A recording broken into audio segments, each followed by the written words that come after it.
वाली कहाँ के झुमका कहाँ के वाली तू पिन पिन घूमै छी तोरा देखै ले हजार टा छौड़ा पागल रहै छौ एकरा पीछे कोनो राज छै की नहीं रे कथी राज रहते कोई राज त छै न तो तू सबसे स्पेशल केना बन जेतिए से सुन ना कि कहवा के झुमका वाली अरे कहवा के नथिया हे के कहवा के नथिया आ कहवा के चुनरी जालीदार आ कहवा के साटै छी टिकुलिया कि पीछा करो छौरा सहरसा के झुमका वाली अच्छा अरे मानसी के नथिया अरे खगड़िया के कोरती जलेदार अरे बेगूसराय के साटै छिए टिकुलिया कि पीछा करे छौरा बेस लाइन को ऊपर गाया कीजिए आइएगा म्यूजिक से झुमटा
खगड़िया के टिकवा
के पायलिया पीछा करो छौरा कहवा के पेंच के टिकुलिया पीछा करो छौरा अरे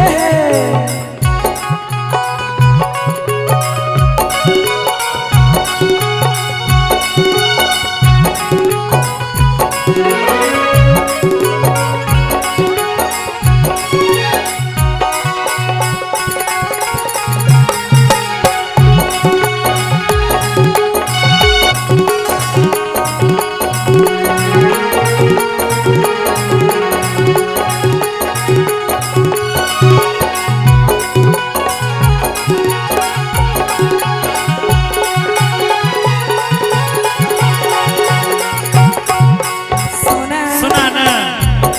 अरे हाजीपुर के चोरी कंगन पटना के पायलिया पटना के चोरिया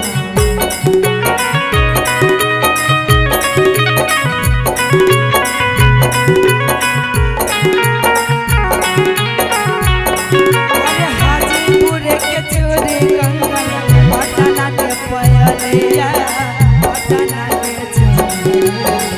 अरे बेगूसराय के साथे छियटी कुलिया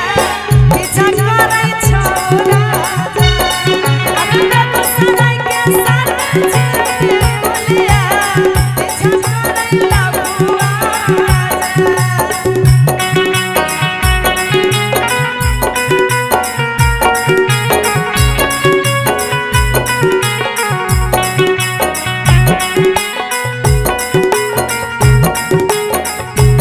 ओहो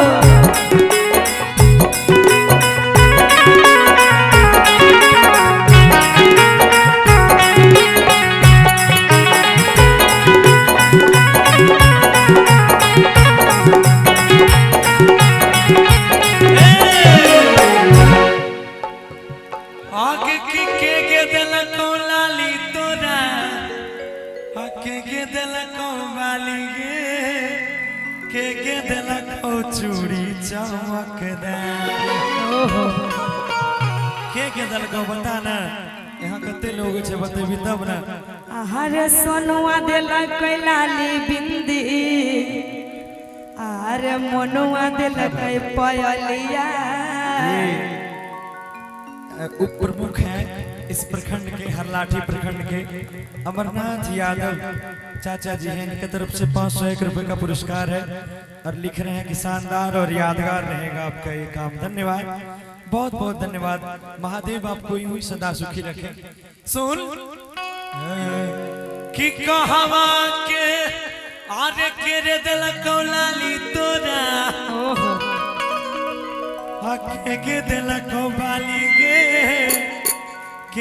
दिल को चूड़ी चमकदार आगे के दिल को सोनावा के सिकरिया के दिल को सोनावा के सिकरिया पीछा कर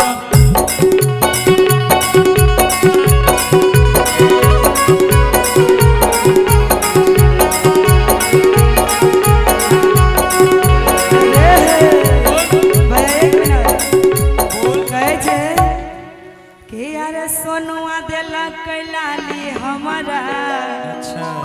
मनुआ ढालाली रे अच्छा अरे गौरव देलक चोरी चमकदार सही है माँ के अरे लाल बाबू देलक सोना से करिया हमारा घूमनी लग गिलो अरे लाल बाबू देलक सोना से करिया सब ही कोई काला